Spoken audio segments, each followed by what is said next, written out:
Boa noite, pessoal. Para mais um Resenha Matemática. Hoje aqui com os nossos convidados, nosso grande amigo Alex, de longa data. Salve, Alex. Beleza? E nosso grande amigo Jonathan. Salve, John. Tudo Olá. certo aí? Tudo bem, legal. Uma honra fazer parte aqui com vocês desse projetinho tão bacana. Bom, hoje a gente vai discutir dois exercícios, né? E a gente vai ver, no nosso primeiro exercício, a gente vai ver como é interessante. A gente vê que tem vários caminhos para resolver o mesmo exercício e que dependendo qual caminho a gente toma, a gente pode demorar 40 minutos para resolver ou 5, 10 minutos. Então vamos lá. Exercício na tela. GV 2019. Ô Alex, quer falar um pouquinho da prova da GV, já que você trabalha com eles já faz tempo? A prova da GV, ADM, essa prova discursiva, ela tem 10 questões. É interessante já destacar de cara que faz pouquíssimo tempo, né, 1 ou 2 semanas, teve a prova da GV ADM. Nesse semestre não teve a prova discursiva, que eles chamam de matemática aplicada, por conta da pandemia. A prova de teste ela foi online e no final do ano, então vai ser a GV 2021, também não vai ter essa prova discursiva. Então, vai ter, de novo, só 15 testes. A prova da GV, quando tem essa parte discursiva, costuma ser uma parte onde a nota dos alunos é, sem dúvida alguma, menor do que a prova objetiva. Na prova objetiva, você pegar, por exemplo, a média da galera que entra, ela gira em torno aí de 11, 12 pontos, dependendo do semestre. A prova discursiva, 5, 6, quando você tem uma prova muito boa. Já teve semestre que você teve média dos aprovados nas primeiras listas de 3 pontos, 3,5, por exemplo. Caramba, não sabia dessa. Varia bastante. Essa questão, por exemplo, que é uma questão do grupo de polinômios, é um tema que é bastante cobrado na GV, tanto na prova objetiva quanto na discursiva. Um outro tema muito cobrado, análise combinatória, probabilidade. Faz um tempo, se você olhar a GV um pouco para trás, aí, talvez as últimas 5 ou 6 provas, eles começaram a cobrar um tema que não caía antes, que era a aritmética dos inteiros. Aí parou de cair recentemente nessa prova e na anterior. Aí não se sabe quando voltar, por exemplo, se vai voltar a ter esse tema ou se não vai. Agora, polinômios é um tema extremamente recorrente, super clássico. O que cai pouquíssimo é geometria. Estou falando de geometria plana e geometria espacial. Geometria analítica é clássico também, tanto na prova objetiva quanto na discursiva. Agora, plano e espacial é extremamente raro aparecer. Perfeito. Ótimo resumo que você fez para a gente. Bom, esse exercício, polinômio de 5º grau, né? Quando a gente bate o olho, dá uma assustada, né? Mas assim, a gente pode dar uma assustada. Um polinômio de 5º grau, você fala, pô, e a gente pode tomar algumas estratégias, né? Ô, John, qual que seria a primeira estratégia que você tomaria? E acho que a maioria dos alunos também. Eu sempre costumo dizer que o nosso sonho em uma equação é resolver. A gente sabe resolver equação de 1º e 2º grau. Então, nós transformar uma equação de grau grande em uma equação de 1º e 2º grau, porque não tem uma fórmula resolutiva que a gente estude no ensino médio para equações de 3º, 4º ou 5º grau. A gente só aprende equação de 1º e equação de 2º, né? Das polinomiais, assim, a resolver. Então, quando a gente se depara com uma equação desse tipo aqui, a gente tem que tentar reduzir ela para equações do 1º ou 2º grau. A primeira coisa que eu tento numa equação desse tipo é uma fatoração, é a fatoração clássica, né?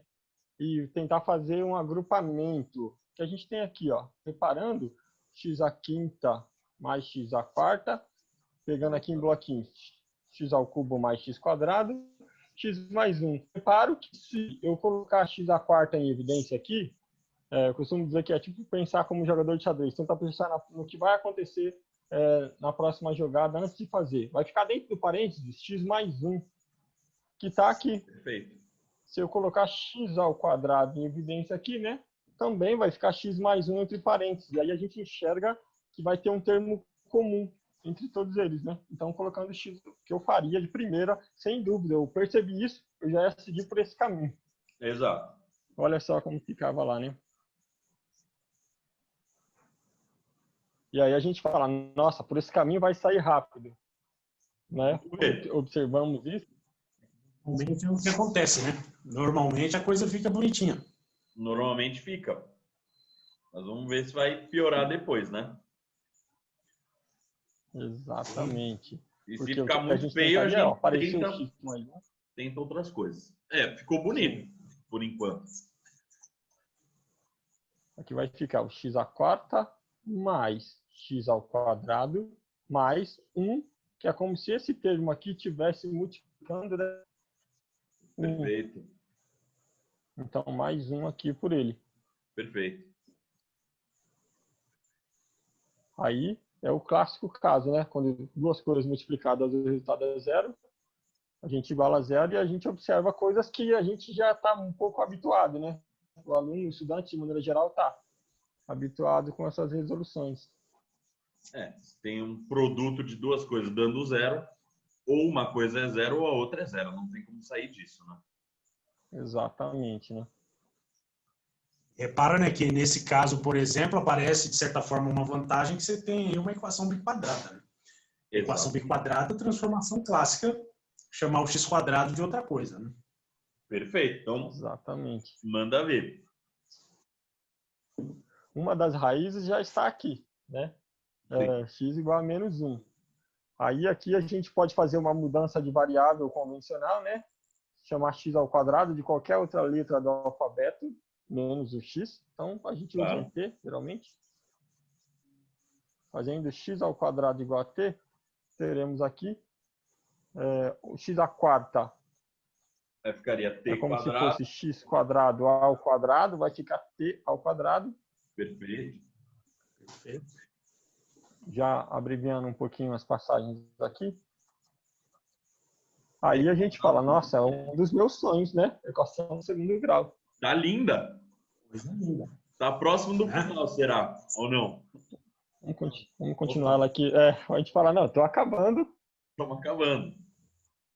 No mínimo, você tem que ficar feliz, né? Falar, isso aqui eu sei fazer. Vou meter um Bhaskara aqui e já é. Com certeza. Com certeza. Bom, vamos fazer o Bhaskara. O que vai dar nesse Bhaskara aí?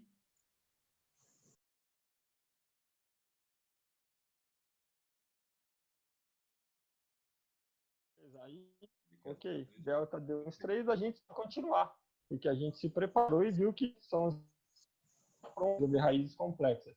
Então, t é igual a menos b, menos 1, mais ou menos a raiz de menos 3 sobre 2 vezes 1. Bom, quando chega a gente sabe que menos 1... eu ia perguntar para o Alex, quando chega nessa parte, o que o aluno deve prestar atenção, né? A gente tem uma raiz negativa, ele tem que dominar as técnicas. Pois é, você sabe que se o delta deu negativo, você já espera números complexos na sua forma clássica, né? Se você olhar a forma algébrica, por exemplo, a parte imaginária você já sabe que é diferente de zero. Que, aliás, é interessante, né, levantar essa discussão. Quando ele fala calcule as 5 raízes complexas, o cara acha o x igual a menos 1, às vezes ele até se assusta, fala, porra, mas esse cara aqui é complexo ou não é complexo? Exato. Lembra que todo número real é um número complexo. Então, nesse caso, por exemplo, ele é um caso particular, onde você tem só a parte real, a parte imaginária ela é igual a zero. Então, ele não deixa de ser um número complexo. É um número complexo com essa particularidade, parte real, parte imaginária igual a zero. Certo. E aí, então, obtendo aqui os valores de são menos meio, mais ou menos, e raiz de 3 sobre 2, né? Aí, parece... Vale a pena escrever agora na forma mas só que a gente não achou o x, né? Ainda não.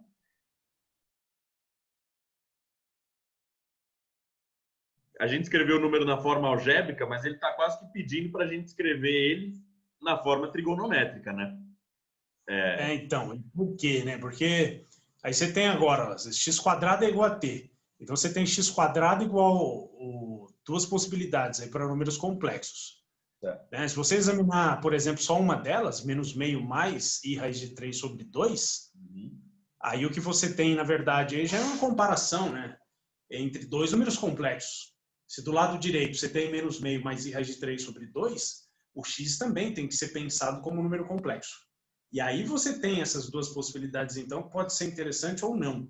Fala, pô, quais possibilidades? Eu escrevo o x na sua forma algébrica, a mais bi, por exemplo, com a e b reais, ou eu penso o x na forma trigonométrica? O que você acha, Chaveta? Que é mais fácil?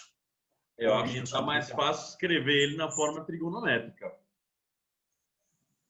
Porque tem potenciação. Então, se tem potenciação, sem dúvida alguma, a forma trigonométrica é muito mais vantajoso de se trabalhar do que a forma algébrica. Né?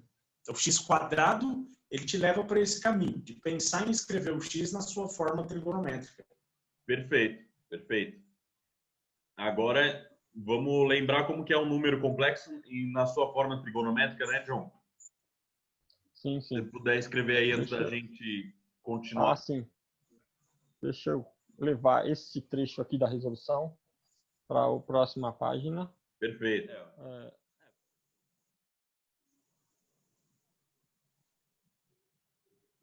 Mas isso é no teta.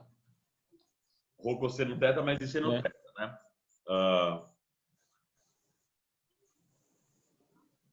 Beleza. Então a gente sabe que perfeito.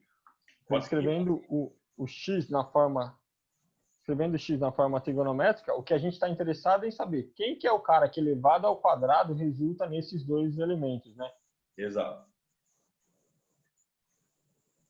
Para fazer a comparação, então, já que a gente escreveu o x na forma trigonométrica, então vamos escrever o x² na forma trigonométrica. Exatamente. E aí a vantagem fica explícita, porque a gente só eleva ρ, que é um número real, a esse expoente, né? No caso ao quadrado. Porque se fosse, por exemplo, na sua forma algébrica, o que tem que fazer? Tem que fazer um quadrado da soma. Né? Quadrado do primeiro, mais duas vezes, blá, blá, blá. Essa é a grande vantagem da forma trigonométrica comparada com a forma algébrica. Perfeitamente. E a gente vê que o caminho que foi adotado já é um caminho que está demandando um trabalho bem grande, né? Exatamente. Fudeu, né? O trabalho foi grande até aí e ele tá longe de terminar também, né? Ele está bem longe de terminar. Aí a gente escreveria cada um desses carinhas. Você vê, então... Pois é, o problema que a gente teria agora, mas se eu quiser continuar, já que eu escrevi x² na forma trigonométrica, então eu teria que transformar o menos meio mais i raiz de 3 sobre 2 na forma trigonométrica. Exato. E o menos meio menos i raiz de 3 sobre 2 também. Né? Eu tenho que fazer os dois casos, né?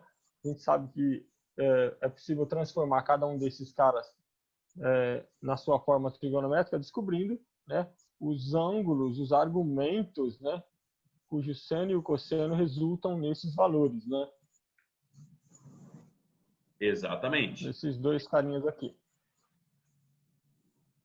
O caminho mais curto é colocar pensar no número complexo como um afixo, né, na forma geométrica. Se você desenhar um plano de Argand-Gauss e fizer um ponto, isso é muito mais tranquilo. Né? Um caminho mais... o complexo na forma trigonométrica no plano do Argand-Gauss fica muito mais fácil de visualizar o número.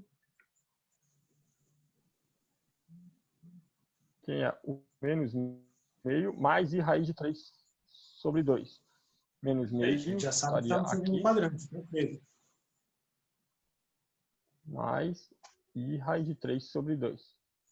Sempre lembrando que o eixo X é o eixo dos reais e o eixo Y é o eixo dos complexos. Exatamente. Bom, como a gente falou, daí para frente ainda ia dar um bom trabalho, né? Tem um caminho bem grande para seguir.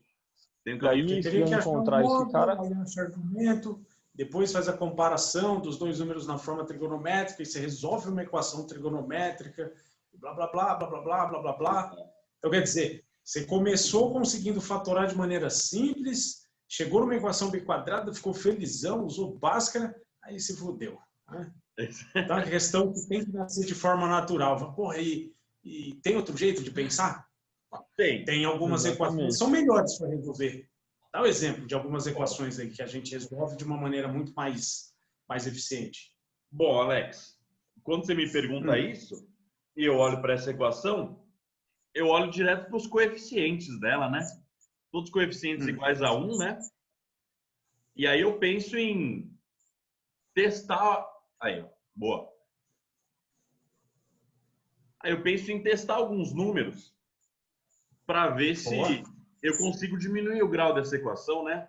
É a famosa inspeção, né? Que não é demérito para ninguém. Tem alunos que não gostam, que às vezes eles falam, Xalita, mas eu estou chutando um número, não posso chutar, não quero chutar. Primeiro, você não está chutando, você está fazendo uma inspeção, porque às vezes tem algumas raízes que estão na cara. E se você descobrir uma raiz que está explícita para você, você diminui o grau de uma equação e às vezes facilita muito sua vida, né? Olhando aí de cara, a gente consegue ver que o menos 1, né? O menos 1 é uma raiz, né? Como a gente acabou de ver no exercício que a gente resolveu. Mas, por exemplo, se a gente estivesse resolvendo pela primeira vez, a gente bate o olho. Bom, vamos testar o 1. Ó, o 1 não vai dar certo porque é uma soma, né? Só tem soma. Impossível uma soma de 1s dar 0, né? Vamos testar o menos 1. Aí, menos 1 deu 0. Aqui, ó, menos 1 a quinta dá menos 1. Menos 1 a quarta dá 1 e assim por diante, né? O expoente impar vai dar menos 1. Quando o expoente aqui é par, vai dar 1 e dá 0. E daí a gente pode reduzir por Brio-Ruffini, né? Reduz um grau dessa equação, aparece aquela biquadrada que a gente achou ali, né? No outro exercício. Lembrando do... Exatamente. No mínimo você já desconfia, né? Fala, pô, menos 1 eu também tinha achado fácil fazendo a fatoração. Exato. Então, esse caminho te leva para uma raiz, mas provavelmente vai ser tão complicado quanto o outro. Vai esbarrar no mesmo problema que o anterior. Exato, vamos acabar no mesmo problema. Só lembrando do Brio-Ruffini, né? Essa é a forma da gente montar. A gente coloca a raiz ali no começo e vai fazendo as multiplicações, né? Multiplicação. E aí os números resultantes vão ser os coeficientes do novo polinômio que gera esse polinômio aí junto com o polinômio x menos 1, né? Tá faltando um coeficiente aí, né? Tá faltando um. Tá faltando um coeficiente. Um coeficiente. Tá faltando um. Exatamente. Perfeito, isso. Que inclusive, né, você vê, ó, essa análise é importante. Pô, como é que eu pensei que tá faltando um? Porque o resto tem que dar 0. Se não dá 0, você já desconfia. Tem que dar 0. Pô, uma merda. Se não der 0 é porque não é divisível. A gente já sabia que o menos 1 era raiz, né? Exato. Exatamente. Dado que menos 1 é a raiz, esse polinômio ele é divisível por x menos 1. Isso. E vezes mais 1 que a gente obtém desse polinômio aqui. X mais 1, isso. Mais 1. E a raiz é menos 1, perfeito. X à quarta, 0x ao terceira, mais x ao quadrado, 0x mais 1 igual a 0. Bom, daí a gente caiu exatamente no mesmo problema anterior que a gente tinha ficado feliz, né?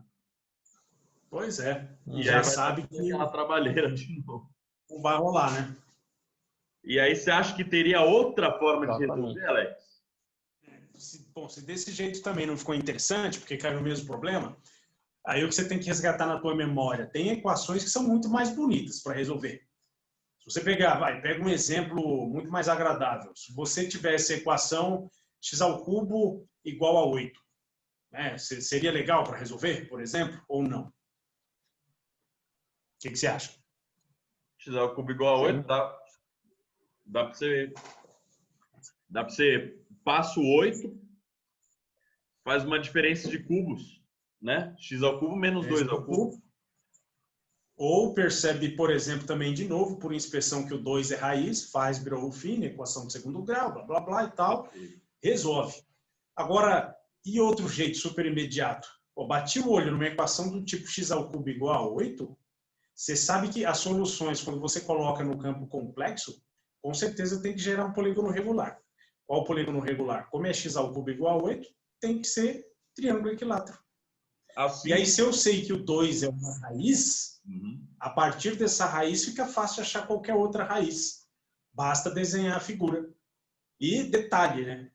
Por que é tão simples desenhar a figura? Porque a gente sabe que todo, sem exceção, polígono regular, ele é sempre inscritível numa circunferência.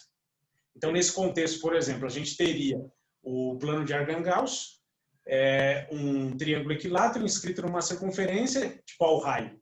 Raio igual a 2, que é a raiz que você encontrou. Percebe? É uma das raízes encontradas. Então, a partir dessa raiz igual a 2, ó, o que a gente poderia fazer de modo muito simples? Se eu tenho um triângulo, divido a circunferência em 3 partes congruentes, cada uma delas tem 120 graus. Então, eu faço uma rotação de 120 graus, depois mais uma, acho as outras raízes. Então, equação desse tipo é maravilhosa de resolver. Fica sussa. Né? Pega o x² igual a outra coisa, igual a 16, por exemplo. Vai dar Se a gente tivesse x² igual a 16, o que daria? Vai dar um quadrado. Um quadrado, com certeza, não tem a menor dúvida. Se fosse x² igual a 32. Vai dar um pentágono. Um pentágono. E assim, pentágono regular. Vai dar um pentágono regular. Por aí vai. Tá, mas... Então, quer dizer... Você falando isso, tem a ver alguma coisa com esse exercício aqui? Não estou enxergando isso aqui. Eu vou ficar feliz, né, então. Essa é a questão. Então, se tiver, com certeza a gente vai ficar muito feliz. Uma coisa interessante, quando você olha para essa soma, imagina que se fosse uma soma muito grande, porque beleza, você tem aí 3, 6 termos. Mas se fosse gigantesca, será que eu teria um jeito de pensar em minimizar a forma de fazer essa soma? Tem algumas somas que a gente consegue calcular de uma maneira bem simples. Por exemplo, quando é PA ou quando é PG. São sequências muito conhecidas da gente. Então, vale a pena destacar os elementos dessa soma e tentar verificar. É alguma sequência boa que a gente conhece? Perfeito. É a soma de PG, com certeza, né? E escrevendo desse jeito, pelo 1, fica muito bom. Matou, né? Interessante. Aí, né? Top. Muito interessante. Muito interessante. Muito mesmo. Né? E a soma dos 6 termos de uma PG. Perfeito. Exatamente, 6 termos. Bom, e a soma de uma PG, para relembrar, como é que é? A1 vezes a razão elevada a n menos 1, tudo isso sobre a razão menos 1, né? O A1, que nesse caso é 1, vezes a razão x elevado a sexta menos 1. Perfeito. Tudo isso sobre x menos 1. Perfeito. A gente sabe que isso é igual a 0. Perfeito. E perceba que apareceu uma condição de existência importante, né? Apareceu. Exatamente. O x não pode ser 1, né? Pode ser alguma. Em vermelho aqui, ó. Tanto não pode que ele não é, né? Exatamente. X tem que ser x menos 1 diferente de 0, x diferente de 1. Porque não se pode dividir por 0. Primeira regra e maior regra da matemática. Bom, aí a gente chegou em um polinômio x à sexta menos 1 igual a 0. A gente conclui que obrigatoriamente, né? X à sexta menos 1 igual a 0? X menos 1 sobe, multiplica pelo 0 e desaparece. Exato. E, portanto, aqui a gente cai agora naquele comentário que foi feito agora há pouco, né? Ó, que foi o caso do x ao cubo igual a 8, x à quarta igual a 16 e assim por diante. Exato. Isso aqui, então, o que representa para a gente? Hexágono regular. Tem coisa mais... Você vê, circunferência centrada na origem. Qual raio da circunferência? 1, né? Xalitão, qual o raio dessa circunferência? É 1. E por quê? Porque é uma raiz conhecida dessa equação, né? Porque 1 à sexta é 1. Exatamente. Ó, show, hein, John? Aí sim. Aí, ó, tá essa coisa linda, né? Uma figurinha aqui, ó, prontinha pra gente. Então, uma das raízes já é o próprio 1, que é o raio dessa circunferência. Perfeito. Sim. E aí, as outras estão igualmente espaçadas E aí a gente consegue encontrar muito mais facilmente, né? Exato, cada uma a 60 graus da outra. Exatamente. É engraçado falar a 60 Você vê, graus. então, se você falou... E se a gente falou sobre ângulos, pelo menos a primeira solução que aparece aí depois desse 1 é interessante escrever na forma trigonométrica, né? Que a gente conhece o módulo, Perfeito. conhece o ângulo, conhece o argumento. O módulo é 1. Vai ficar o cosseno de 60, que você já pode colocar aqui direto, né? Cosseno de 60 graus. Cosseno de 60 Ou pode π escrever sobre... Vamos fazer π sobre 3. direto. Sobre 3. Então Tanto faz. A gente pode jogar para... Isso aqui é interessante, né? Aí, seno de π Muito sobre 3. interessante. E o interessante é que as outras, agora o próximo ângulo vai ser 120 graus. Então, o x3... Sobre 3, perfeito. E assim por diante. Então, mas espera aí, ó, você vê, ó. Aí que tal? Nesse momento é interessante, porque aí o cara vai, porra, como é que eu vou apresentar essas soluções? Eu apresento na forma trigonométrica ou na forma algébrica? A forma algébrica o cara costuma ficar muito mais empolgado. Mas se a gente passar o x2 na forma algébrica, vai ficar meio mais i raiz de 3 sobre 2, muito mais rápido para achar as outras, né? Por simetria. Muito mais, é verdade. Perfeito. Então, fazemos ela já aqui direto pela forma algébrica.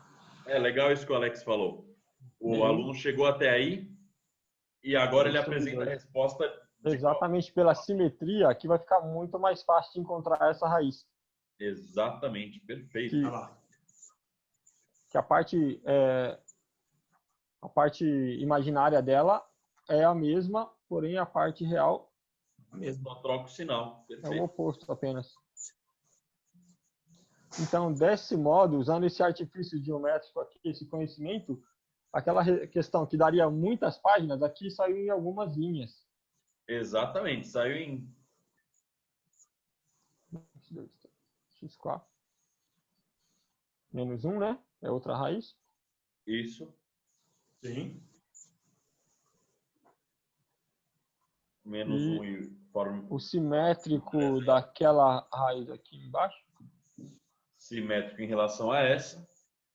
Essa daqui vai ser menos meio mais menos i raiz de 3. Menos meio menos i raiz de 3 sobre 2. E a outra menos meio mais i raiz de 3 sobre 2. Matou. Menos meio mais i raiz de 3 sobre 2. Mais meio, né? Mais meio. Aconteceu alguma coisa aqui que está sumindo algumas coisas que eu escrevo, ou demora muito para vir. Deve ser pouca memória RAM. x6 igual a meio mais i raiz de 3 sobre 2. E aí, nesse momento, né, claro, o que a gente faz lá com aquele x1? Joga fora, né? Por causa da condição de existência. Exatamente. Mesmo porque a equação do grau 5, a gente espera 5 raízes complexas. Exatamente, não 6. Faz sentido a gente jogar uma fora, né? Exatamente, que é o caso que nesse polígono ele tem 6, porém o menos 1 ele não convém. Acho que era bem possível de algum aluno esquecer de tirar ela numa prova. Tirar ela. Aí eu não sei o que ia acontecer né? depois, se ia ser considerado ou não ia. Perfeito. Perderia uma parte só da pontuação. Agora, bom, vou levantar uma questão, né, em cima disso. Imagina que o enunciado não fosse esse. Ao invés do cara falar calcule as 5 raízes complexas da equação, o cara falasse o seguinte: dada a equação, que é essa, qual é a área do polígono formado pelas raízes dessa equação? Isso. Aí você vê a vantagem enorme que teria essa solução. Porque, por exemplo, olhando essa figura, fica muito fácil, né, calcular a área do pentágono gerado. Exato. Né? Eu ligaria, por exemplo, aqui, destacaria só